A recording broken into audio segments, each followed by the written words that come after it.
Hi everyone, welcome to the Superficial Spirit. It's me. Are you fucking kidding me? Oh my God. Jesus, I can't wait till I have my own studio. Welcome to the Superficial Spirit. My name is Peter Breeze. Thanks for joining me again. I don't know when I'm going to be releasing this episode, but I watched the Paris Hilton documentary last night, the YouTube one. Are you stupid? What fucking planet are you from? There's the rage. Okay. Oh my God. Just a little bit. There you go. Anyway, I watched the Paris Hilton documentary last night on YouTube, and I, first of all, was not expecting to have all those feels. It took me in all these directions I wasn't expecting. It was amazing. And I realized that I won't give too much away in case you're hoping to see it and watch it soon. But basically, it sort of goes into why Paris Hilton became who she was. And it's because of a traumatic experience that made her basically project herself into the future and imagine this life of being a huge celebrity, being fabulous, being celebrated all over the world. And I, again, saw myself in her. And it's so interesting because when she first came out on The Simple Life and was in the tabloids, and I felt a connection to her, you know, you're kind of feeding into the fantasy, and the reason why you like her is because you want to experience what she's experiencing, and so you emulate it in nightlife. At least that's what I did. And by watching the documentary, I realized that she went through what I went through, just on a much larger scale, where I was in the clubs in Canada trying to be famous. She was in the clubs in New York and LA actually being famous. She was born into a rich and famous family, so she was obviously light years ahead of where I was. But it did give me some insight and even further validation on the connection I do have to these celebrities, because they're any type of dreamer, whether you're rich, whether you're famous, it doesn't matter how you start out. I think craving the attention from the entire world, wanting to be famous, and the craving for massive success ultimately stems from some kind of unhappiness within yourself, whether it be insecurity, lack of love, trauma. I know that that's what it was for me. I felt invisible growing up. And so my dreams of becoming a star and going into nightlife were all so that I could prove to myself and to the world around me that I wasn't invisible.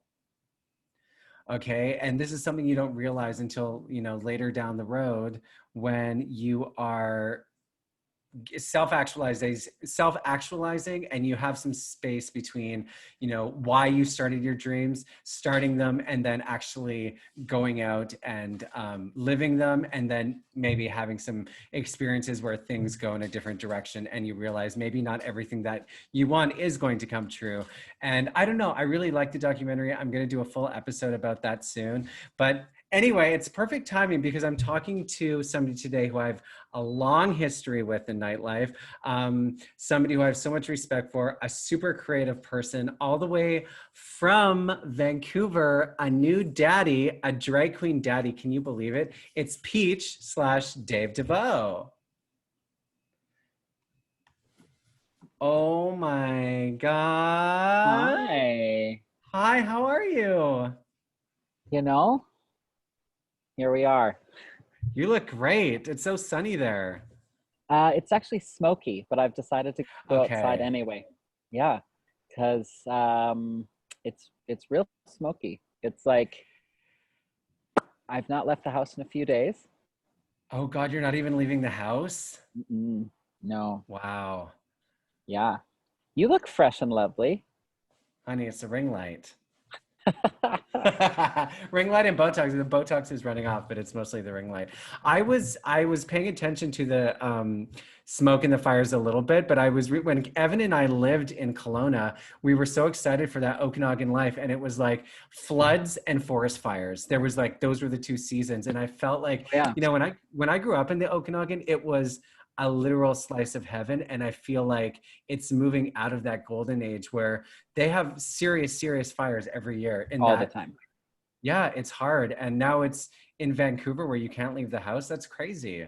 Like 2 days ago, we had the worst air quality on the planet. We're number one. Woo! Where?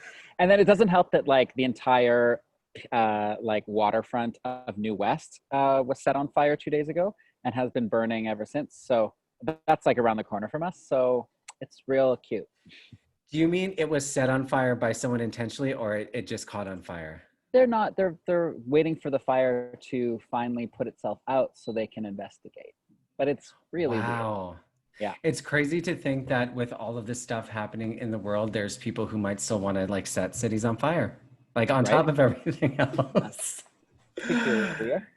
So I'm so excited to talk to you, and thank you for taking time because God, I can't even imagine what your schedule is like. You have a new baby, you're a playwright, you're a drag It's queen. Like, how do you stupid. live? Tell me about your Um, life right now. how do I live? I don't really. I just sort of. I'm actually going to go inside. I'm realizing because Okay. Cam's gone to pick up Dexter, and if he comes home and spots me in the backyard, he'll, interrupt I'm everything. like, who are you talking to? How dare you? How do I don't know. It's the pandemic's been like a total fucking shit show, bonkers, not good, mental Yeah. health compromising, for everyone. This is my shitty little office Oh, love it. / drag room.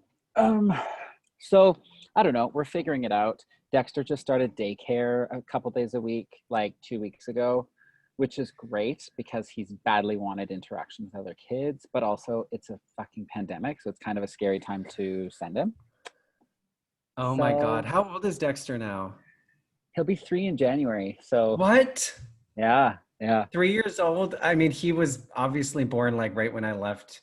Not when I yeah. think I've been gone for about 4 years, but I've never met him. I'm so sad about that.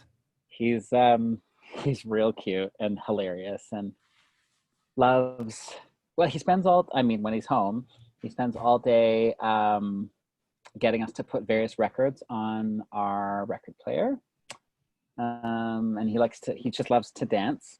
Oh, And he loves like trucks and lifting heavy things. Like he is like this wonderful contradiction. It's great. do you get nervous when he shows interest in like hyper masculine things? Oh, for sure.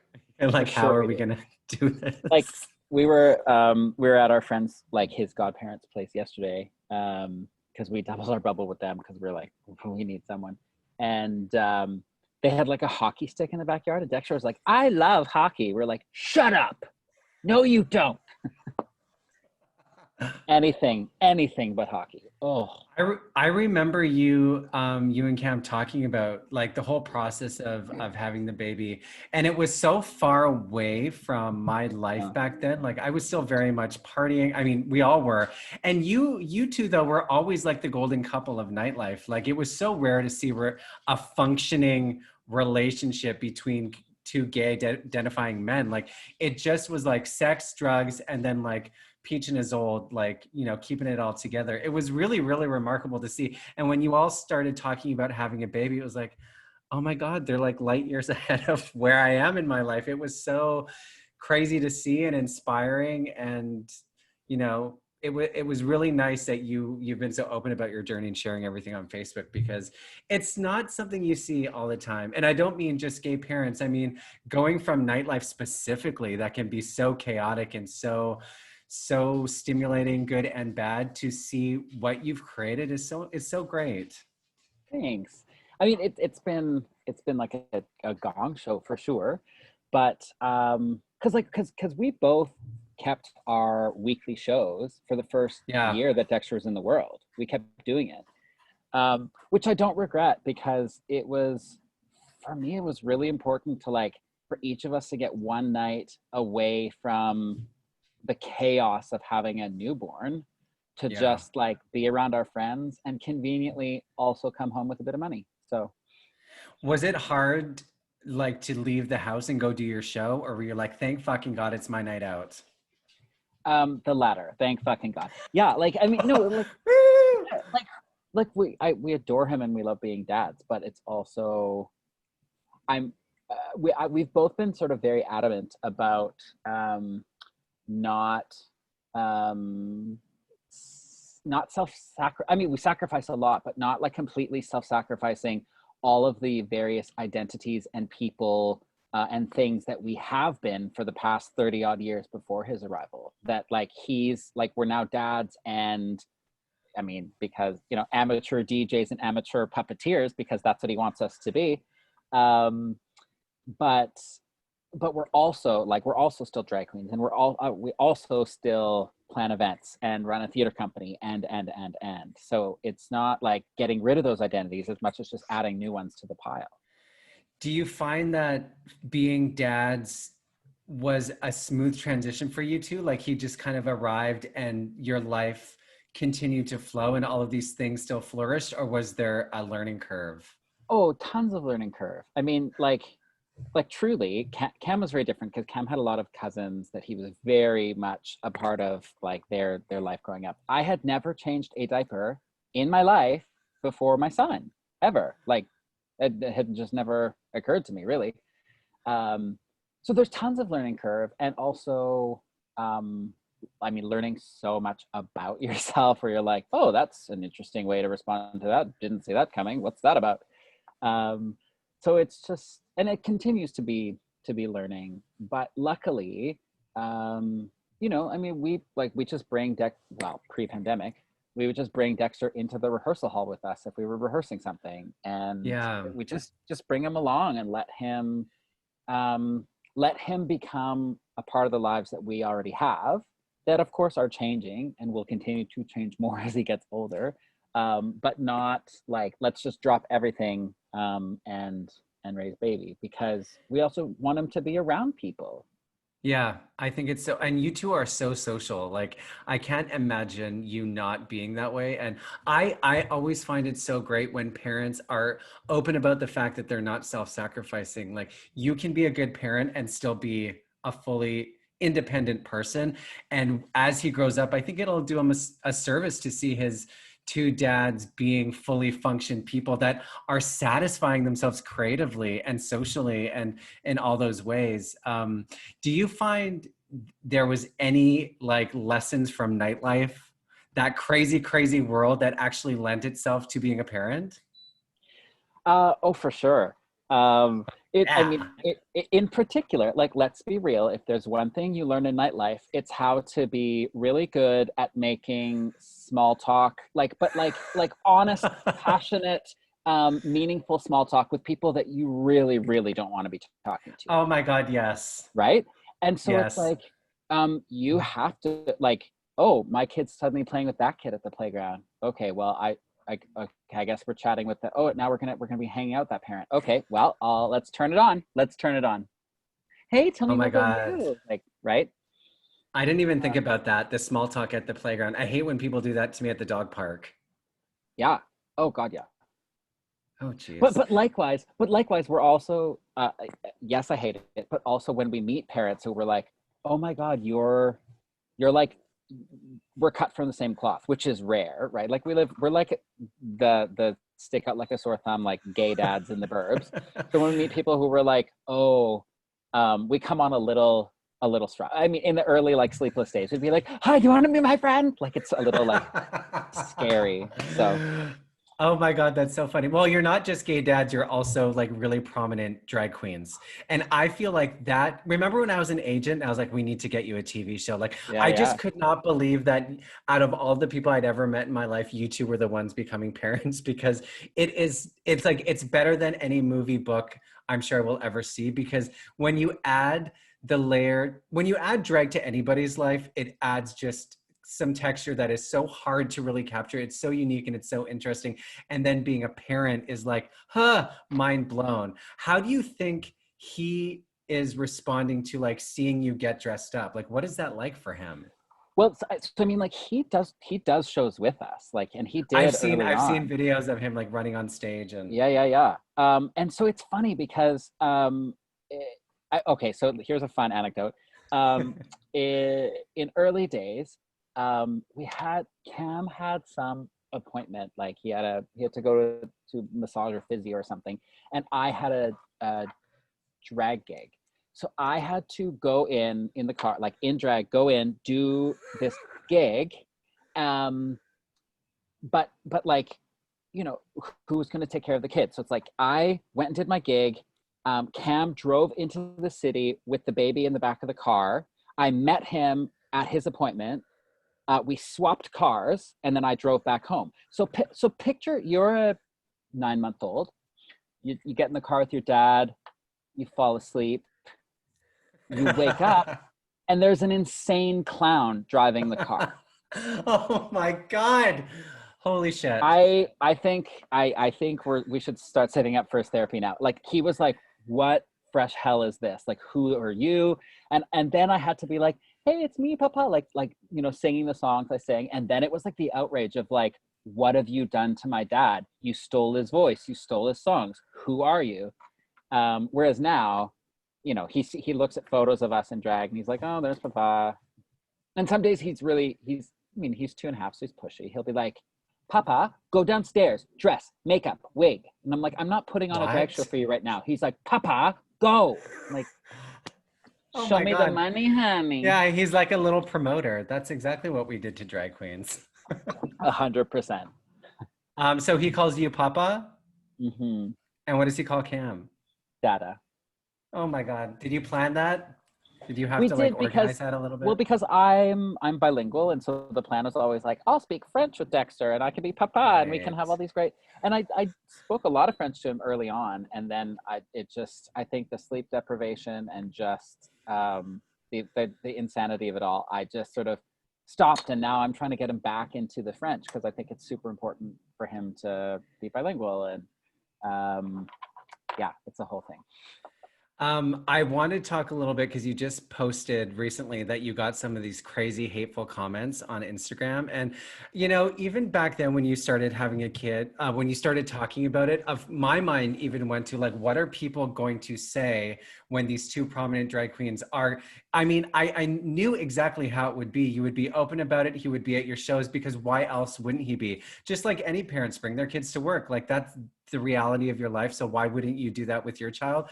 And seeing those comments was like, oh God, like I forgot that I had those thoughts immediately. Not that you shouldn't have kids, but what are people going to think? Even as a gay man, even as being somebody who loves you guys, it was like, how are people going to wrap their minds around drag and parenting going hand in hand? And when I saw those comments, I just felt so sad for the person writing them and like what that must feel for you to read them and be like, this person doesn't fucking know you and they're sending these hateful things.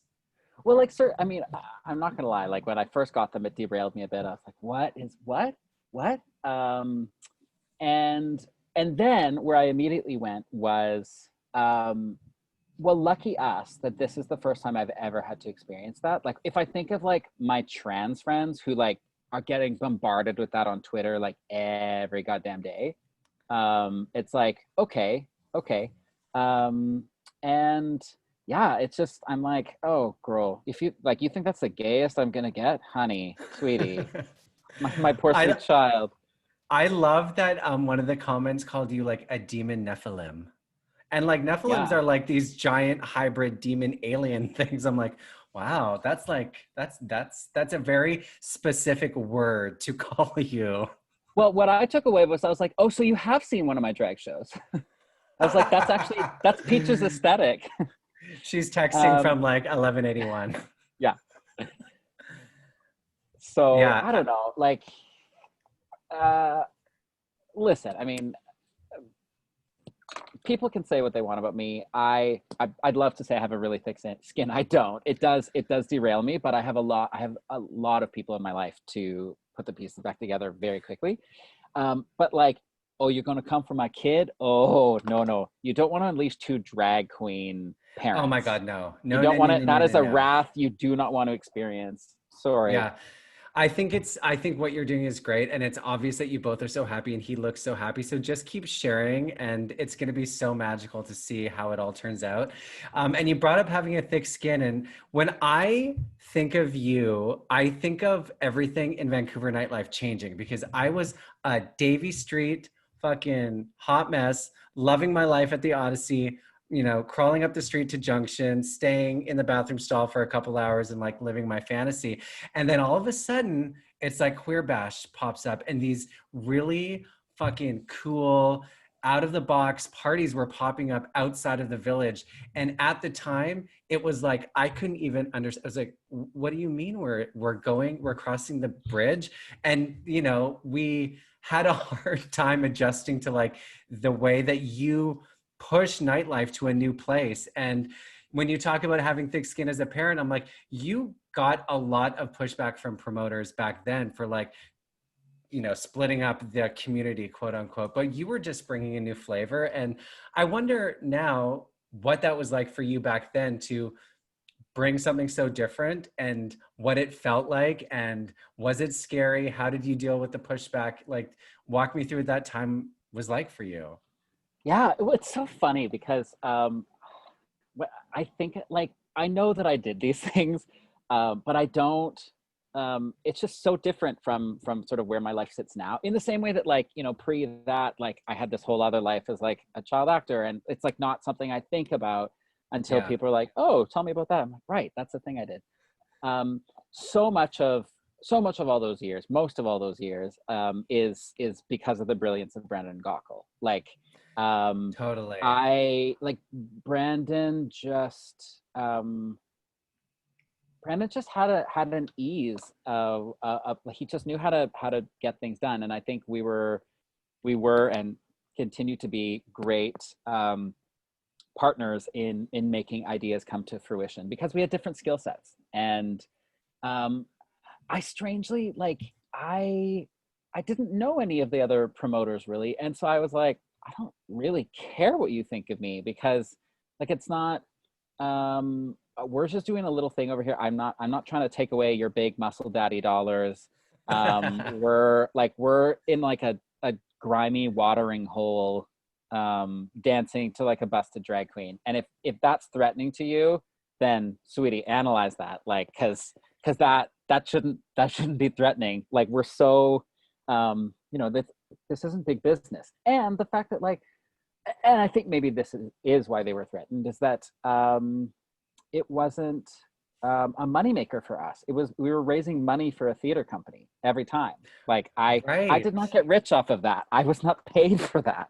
So Good so I think point. Yeah. that could be scary because it's like if people are like, wait a minute, I can go to this party and the money will go to charity, or I can go to this party and the money will pay for someone's pool. I have no idea what. Like, So you didn't intend, like you weren't sitting at home with Brandon and Cam and being like, you know what, we need to do parties that have never been done. We need to change. We need to present drag in a brand new way. You were just like, we need some money for a theater company. Let's throw a party. And then that's what started it all. yeah, truly. Wow. Because I had run some events when I lived in Toronto. Every time I would try to produce a show, I would throw an event to raise some money. So it's like, okay, I have some experience doing that, not a ton. So and it was actually, there was a previous East Van event called Bent, which was a great monthly that we used to go to.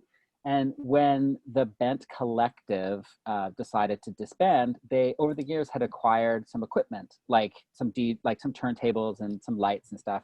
And so they were looking for like a new collective to sort of put together a proposal, and so they could pass off. So I created an event called Queer Bash, and I Yep. just sort of brought people into the fold, and we presented them with the idea of Queer Bash, and they turned us down. They gave it to someone else. Um, and so it was like Wow. it was a bunch of months later that I was like, let's just try this. Let's just do it. And and then I mean that Brandon and I were sort of tethered together for life through that.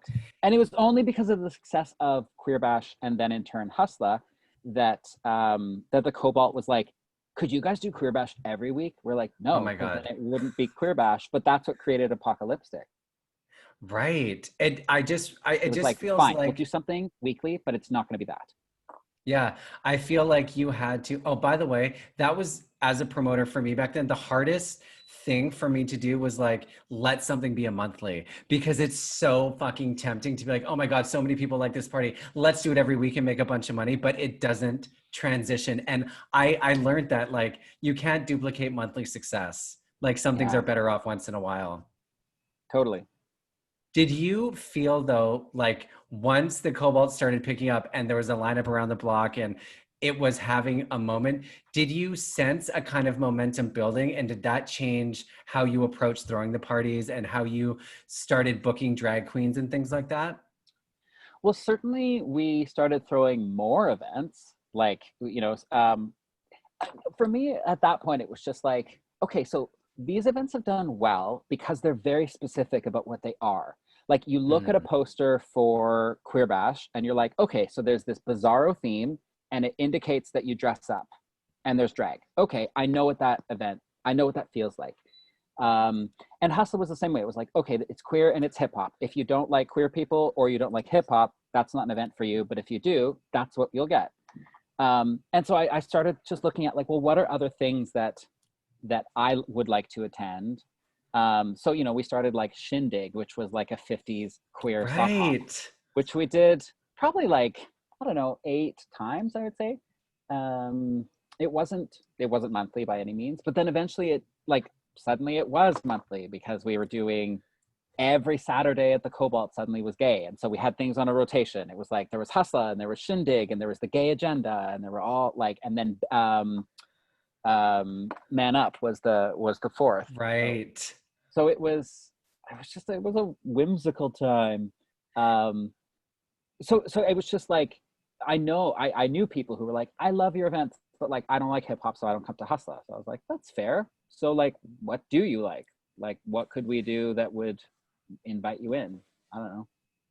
Did you feel like there was like when you looked at Davy Street, first of all, did you go out on Davy Street? Were you part of that scene or were you always sort of like on the peripheral in East Van doing parties over there, like No, just no, with your like friends? like Cameron and I were Odyssey boys for sure. We were there all the Yes. time. Oh yeah. Um, you know, like my formative years of Vancouver were spent like being in awe of Willie Taylor and just throwing Oh, him all the money I had. Um, so I mean, it was really fun for me to later become a promoter and become friends with all these queens who I had idolized, right? Like Carlotta and Joan and Robin Graves and Ray Sunshine and Jaylene and Celestial Seasons. It was yep. just a beautiful, magical sort of coming together of two worlds. And yeah, I mean, I ran events way longer than I ever thought I would. Well, I Um, mean, when you have something like that that happens, and it was so unique and it stood alone. I mean, we needed you in the community back then, and I remember going to Queer Bash Hustler for the first time and just feeling like this is completely different. Even though it's a lot of the same people, you see familiar faces. You're drinking the same booze, doing the same drugs. It had a completely different vibe, and I remember feeling like there was something changing and it inspired a whole new kind of drag, like Bambi and you and Isolde, just the way you got on stage and shamelessly presented drag in a way that we were like, what? Like, you don't care about being pretty? You don't care about like, looking like a pop star or a supermodel? You were elevating it by making it like flipping it on its head. And I think that inspired people like Jane Smoker, mm, Jem, like all of these new wave of drag queens that, I mean, Jem would hate that I called her a new wave of drag queen because she's been doing it forever. But it opened people's minds to what drag could be because of those parties. So the ripple effect I just got goosebumps talking about it because it was just so like, it was a pivotal time in queer nightlife in Vancouver. And I think it was just so important that you can't necessarily plan those moments, right? People throw parties all the time and then suddenly something comes along and it's like, that was a changing point. You could talk to any of the other Davie Street promoters. That's when things started changing because suddenly people had options. They didn't mhm. have to go to Davie Street. They didn't have to go to the circuit party. And also, I think that was one of the first times people started being critical of those parties. Why is there only white guys on the poster? Why are they all have Yeah, six packs? And it started this whole new conversation of how do we want to engage our community? absolutely. And what I loved is that like later Cam and I would end up doing weekly shows in the West End. Like I Yep. did my show for almost 5 years, Yep. and we were still doing our East End stuff too. And I for me it was like an important like because we could say all we want over the years like guys you've created in your minds this weird divide between like East and West Totally.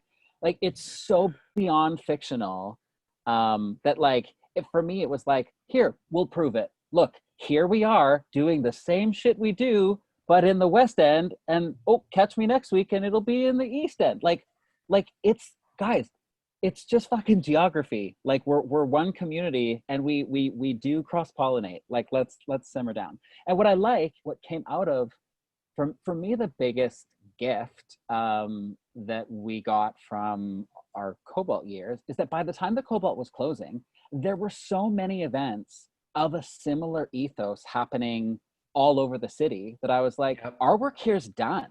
Like Totally. we started doing this because no one was doing this, and now people are doing it, and they're doing it really fucking well. Enjoy. Yeah. Like, Wow. I mean, that's such a, was there a moment when you felt like, okay, you could see the parties popping up, and when you felt like maybe you could take a step back and start moving away from it? oh, for sure, absolutely. Um, yeah, and I mean, then for a while we were, like it got to that point where I was like, I do still want to do these things, and it is sort of like an important revenue stream for our theater company, which we then just turn around and hire artists with. But at a certain point, I was like, uh, I don't think this event is or can be or should be what it was a decade ago. Like it Right. now it's just like a weird nostalgic thing, which the world doesn't need. And I'm really excited that like a lot of people who came out of the Cobalt, some of them are drag children, like have created these amazing sort of cultural pieces of the nightlife fabric that, in the same way that we were sort of a cultural piece of it at a time, that legacy is living on. And I mean, we'll see what, these pandemic end of times days do to all of those events. I don't know. Yeah, if I was in my 20s, like if this would have happened in 2009, oh God, I think I just would have like gotten all of the like party kids in one house, and we would have just, you know, taken our serve money and partied and partied and partied and partied and partied. Like, I'm so grateful that that's out of my system, because how devastating to be booking tours, to be having a full calendar of like a whole summer booked for events and not being able to actualize it. I mean, look at Orville Peck, look at the girls on Drag Race who had these huge, huge, huge opportunities, like kind of pushed aside. I'm grateful that I'm at the point in my life where I'm, detached a little bit, where I'm not as dependent on that nightlife energy as I was. But yeah, we'll see. We'll find ways to adapt, because that's Sure. what we do, and we're creative. Speaking of being creative, so you're a parent, which is a creative expression because you're creating life, drag queen, promoter, and also a playwright. So Mm-hmm. do you approach all of these expressions of who you are in the same way? Like a creative expression is a creative expression, or do they come from different parts of your mind? I think they all come from the same place. Like, so for me, like writing a play, I always think of as a conversation I want to have with an audience. So that like every play I've ever written, there's like Mm, one central question for me that it's like something that I think about a lot that I don't have an answer to. And it's like, what do you think of this? Like, I'm curious like, I don't know. What do you think? Let's talk about it. And to me, that feels very connected to like, hey, I want to go to a party like this. So I'm going to make a party like this. What do you think? You going to come? Like it's a very similar, it's just an exchange of ideas. And and I think why theater is a lot like event promoting is it's a thing that doesn't exist without people sharing an experience. Like yeah. I've never written a novel. I'm sure that's like a very different and maybe more intimate experience because you're writing for one person sort of at a time. Whereas like I'm writing for a whole bunch of people. I'm creating an experience that a whole bunch of people are going to enjoy together, and that their energies are going to bring just as much to it as anything I can offer. I started this podcast because I felt like my obsession with pop culture and my desire to be famous and nightlife, all of these superficial things that I craved ended up being so profound in how I became the man that I am today. I didn't know it at the time when I was going into the club, when I was being excessive, when I was, shamelessly promoting myself everywhere I could, what I was doing, but it was cultivating a kind of self-awareness that made me so sensitive and so aware of the world. And I'm so passionate about the fact that these places like nightlife, like drag, like the pursuit of fame can ultimately be such a pivotal moment, like even spiritual for some people. And I'm wondering if, like, for you going into nightlife and drag, did it have that effect too? Like, were they as pivotal for you as I experienced? Absolutely. And I mean, they continue to be, because certainly like event promotion, drag, writing and producing plays, like they're all in that same bubble of you know, I can, like, during pandemic we've done so much drag live from our living room, live Yep. streamed to whatever organization.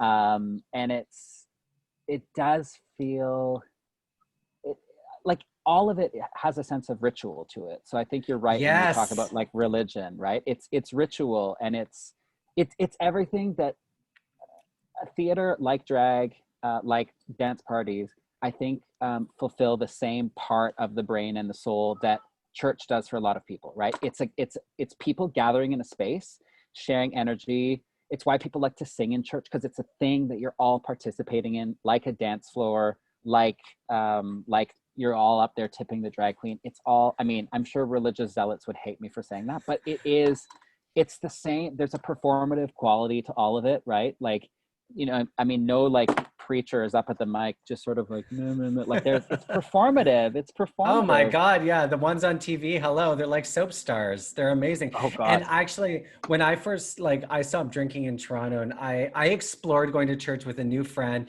He is this like super feminine, flamboyant, over the top person, and he is the most devout Catholic person I'd ever met. He's like, Mm. you need to come to church. And I went a few times because, you know, I like spirituality. I'm curious about it. And I was like, this is like watching a drag show, the costumes, the candles. It's like, this is just a fucking show. And when I had that experience of being in church and realizing that, you know, what RuPaul says, we're all born naked and the rest is drag. Everything is performative. Everything. Yeah. And for like, to me, in the way we've always run our lives and run our events and plays and drag and whatever, is that it's gotta be, for us, it's community centric. It's about curating an experience that we want everyone to be having together in the room. I'm not interested in this group of friends and this group of friends and this group of friends ignoring each other, all dancing to the same music. And so when we would take the microphone, we would talk about like, our goal here is for you to meet new people and for us to all have the same party, in the same way that everyone watching a play is taking in the same play, and then they're all figuring out how to process that information. Like Cam always talks, when you talk to Cam, he'll, I'm sure, say, Cam always talks about how like drag queens are part court jester, part foot soldier. And it's true. Like a drag queen is the Oh my only God, person that's so who can good. like make fun of the king and not be beheaded, right? So we can laugh about ourselves and point to the things in our community that aren't working, and people will listen to it. But we're also the ones who are out there like fighting the fight, but making sure that everyone's having a good time and smiling through it. So I It's so think, true. It's that the polarity that exists in a single moment. Like anybody who's been around a drag queen, like to be around that masculine, feminine, that thing that exists at the same time, it's so disarming to be around a drag. mhm. Everybody is like, whatever you want, whatever you want. And it's, yeah, there's nothing like it. That's why I love that drag race is becoming so popular, because drag as an energy source is so powerful and so healing to people to watch. But I do wonder about the process of it getting watered down through pop culture. Drag queens I love forever, but what do you think about how drag has changed because of the TV show? I mean, my biggest criticism of Drag Race has always been, well, there's a couple. One, just in the way it's structured, the one thing we never get to see is what these queens do in their communities and why they're well loved, right? Oh my Like God. it's like if you put me on Drag Race, it would be incongruous. People would be like, "What is that? I don't like. I don't get it." But if you watched footage of like me hosting a hustler, and how we engage with the people in the room, it's a different thing. And it actually, it's a piece of drag that is not, um, it's not a visibility that you can show on TV necessarily, is like that community piece, but it's so fundamental to what drag is for me. So that's why that shows, it's tough for me, where I'm like, yeah, great makeup, costumes, cool, but like being a bitch and doing a death drop does not drag make. It's way deeper than that for me. And I love that people, certainly I love that people, that it's become very popular because it's introducing people who've never experienced drag to drag, and great things will come of that, even just as far as like how society examines gender. Like I think it's opening up conversations in households that nothing previously has opened up. But I don't think it really can capture the things about drag that excite me, which are the community piece. I completely agree. I like the period of my life, it was actually around the East Van time when I really started working with drag queens, and I was doing things at the Rio and with Gem on Commercial Drive. And I have never been so creatively satisfied and proud of something as when I saw, like, was a part of the planning process for the shows, like the Spice Girls or Sailor Moon, and then seeing it come to life and watching the fucking audience, mostly straight people, first time experiencing drag, lose their mind. That live experience of like, oh my God, it's like a pop star, but better, is something that it can't translate through the TV screen. You can go and see the superstars live, and I mean, obviously that's exciting too, but you're right. There's something that starts in the community, in the gay bars, in these venues that TV just can't capture. But you know, it's gonna bring a lot of opportunity, and maybe, who knows, I mean, that just might be a thing of the past now. Like, Yeah, you know what I mean? yeah. What do you think about like Canada's Drag Race? Did you watch the season? Were you into it? We did watch the season. I mean, I don't think it.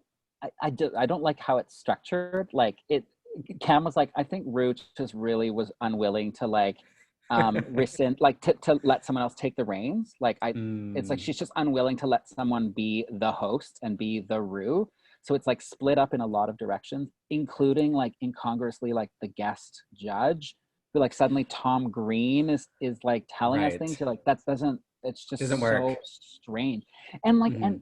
and just sort of put a bad taste in my mouth where I was like, so sorry, so you can just drop anyone into a drag environment and let them have the mic, and that makes sense. Like you're gonna take like straight cis white Tom Green and let him be an expert on something he has nothing to do with. Like, weird. Um, but it was nice to watch, you know, some queens who I know and some queens who I've sort of met once, and some who I've never heard of, sort of do their thing. Um, and I mean, great things will come of it. Of course, like when they're like, Yeah. this person's doing drag for like 46 seconds. You're like, I oh, know. This is what I'm so thinking. And I'm glad they're like, you on know that what? show. I used to fucking, I mean, I used to smear red lipstick on my face. I mean, I'm sure I could spend the next lockdown that's inevitably coming learning how to do face and audition for the next season. Cause there is that fast food version of drag where it's like, be pretty, be popular on Instagram, get on TV, make $100,000. Like that formula. Do you think that you would ever explore going on the show with Peach? No, I No. just don't have interest in, like, for me, drag is not competitive. It's a part of my life where I'm not interested in being competitive. It's a thing I do that fulfills sort of the last vestige of Dave who wanted to be an actor. And it also lets me create and hold space for people. And outside of that, I'm not interested in being the best. Like, I don't know what that means. And it just doesn't connect for me. So I'll watch it. I'll certainly watch it. It's entertaining TV, and I'll root for the people on it because I think it takes a lot of guts and a lot of work to do it. To put yourself through that kind of scrutiny is, I'm sure, not always fun. Yeah. But it's not where I am. I think also because like I already work in theater, which is such an atmosphere where like you're constantly having to work to get further and further ahead, and hopefully your show gets picked up, and people write reviews of your shows all the time. I'm already in like enough of a critical space creatively that I don't need another one. So Yeah, I definitely realized that specifically with Canada's Drag Race because I love reality TV, but I was like, wow, they went from being, maybe known in their cities to being known nationally, internationally, and instantly because of social media, not being celebrated, being criticized. Like there was no, let's lift these queens up for a year. Let's see what they can do and then start critiquing because the nature of the show, it's a competition. You're right. So instantly you're opening yourself up to be compared and critiqued. And I was like, hell to the no, not for yeah, me. yeah. Yeah.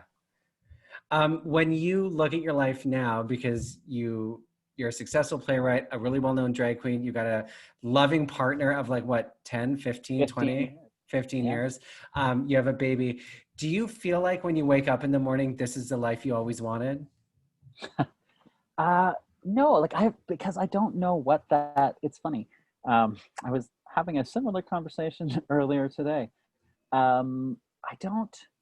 I was one of those people, I think, who had that sort of fantasy of what life was going to look like. I know as a kid, like I thought I was going to be like a movie star probably because I was working in film and TV as a kid all the time, and so it was just Yeah. like, oh well, I'll continue doing this. I think what I feel very fortunate about is that I've been able to have like a bunch of little lifetimes that are all sort of related, but drastically different. Like Dave as, promoter behind Hustla and various things at the Cobalt, and Dave who was on Are You Afraid of the Dark, and Dave who's raising a 2.5-year-old while running an indie theater company are very different Daves, but they all inform one another. So that feels cool. It's so cool. I've always looked at you and thought that you did a really good job of like embodying the things that you pursued creatively. There was no, you did it elegantly. Like there was no separation of like stage, promoter, playwright. Like you just seemed so plugged into the way that you lived your life. So just keep doing that because it's fucking awesome and it's inspiring. And people need to see people doing that, thriving creatively, being happy and confident, and all that. Well, I just think the siloing of different parts of your life, well, A, must be exhausting, but it's also just hard. Oh, guest appearance. Do you want to say hi? Oh my God. Hi. I'm Who the it is? first pop star he's ever meeting. Who is Come it? meet your Uncle Peter. Yeah, yeah. Dexter. Honey. Oh my Oh, God. like, I know, I'm scary. hi, babe. Nice to see your beautiful face. Mwah. Hi, I'm going to interview you soon. Just like, Yeah, He just got home from daycare, so he's like all over the place. I love it. What were we? Oh yeah, like I don't think siloing one's like. I just don't think I have that ability to. I think I'm like pretty sort of. I'm like a chubby white gay dude in whatever room I go into. Like it's fairly evident. So it's like, I wonder about those people who are able to like I know people who are like really into drag, but like they're unwilling for anyone in their life to know that. So it's like they have a separate Instagram account where they explore Oh, drag good God. because they're like, oh, but like I'm a teacher, or like I'm this or I'm that. And I'm like, okay. Like, I mean, you do you, but that feels exhausting. I just do stuff and hopefully it makes me and other people happy. So What are you going to do if Dexter turns like 10 or 11? He's like, Dad, I want to be a star. hey, I mean, it's his life, and like I mean, I was I like I can't begrudge him anything. I was a Yeah. little child actor who I know I don't think I ever as a child actor was like I want to be a star, but I maybe I was. I'd have to ask my mom. I'm sure you were. I mean, I can't imagine being a kid and being on set and getting that validation and maybe though it wasn't a craving, you were just like, that's what I'm gonna do because that's what I'm doing now. It's just the natural progression. Yeah, I'm not really sure. I mean, I know certainly like even with my plays, I'm like, do I want to be like famous? I don't think so. That feels exhausting. Like Yeah, again, like especially now. too many, too many people like watching what I do. Like I like the things I do. I like being able to choose what I do. But certainly, I would love to for my plays to have more life than they have, like in our little like indie theater context. But but overall, I think I lead a pretty great life. I mean, talk to me on a day when Dexter's been having a meltdown all day, and I might be like, "Life is hell, Peter. Run!" But slam down the Yeah, laptop. yeah, yeah. What are you working on now? Do you have any exciting projects coming up that you can talk about? I do, yeah. So I've written a new musical with my friend Anton, who I wrote Elbow Room Cafe the musical with, Mhm. for a company in Nashville, Tennessee, and it's scheduled to open in January, Oh my God. but it's pandemic, so who knows. But it's a musical about the student activist movement that came out of the Parkland school shootings. So the Never Again gun control student activist movement. Yes. So it's a musical about a group of friends trying to put their lives back together after a shooting at their school.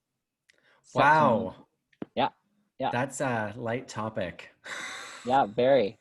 But you know what? I will say it's rather upbeat. There's a lot of humor and comedy in it. Yeah.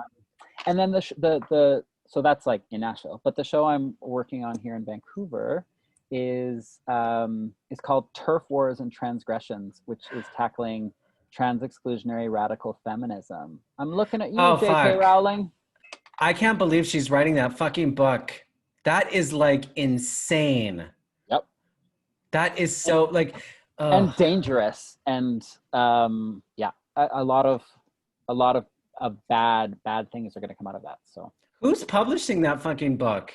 That's yeah, ridiculous. That's a great question. Like, I mind you, she's a billionaire, so nobody's gonna stop. This is the thing, though. Like, just like if Donald Trump loses in November, it won't fucking matter. He has such a huge, strong, loyal following. That's the power of social media, right? It's good when it's good, but when it's bad, it's the worst. Heinous. Yeah.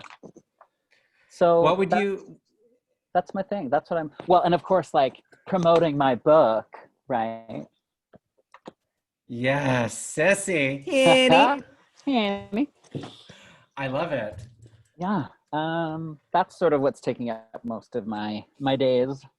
And if you had, if there's a young kid listening to this who's maybe just exploring drag or interested in theater and is sort of at, the edge of their creative journey and sort of looking at nightlife with, stars in their eyes and having all of the excited energy that we all had way back then, what would you say to them? Oh, that's a great question.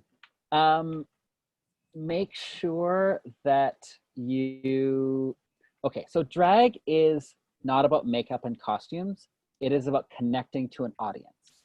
And I think that applies to everything. Like, if you're writing, if you want to explore writing something, make sure you're writing with an audience in mind and not just writing things that you're thinking about, because that's journaling, right? Like, but writing Totally. But writing for an audience is like you want them to actively be part of it. And so there has to be like a mutual sort of love and respect between you and your audience, whether they're watching you on stage or reading your book or whatever.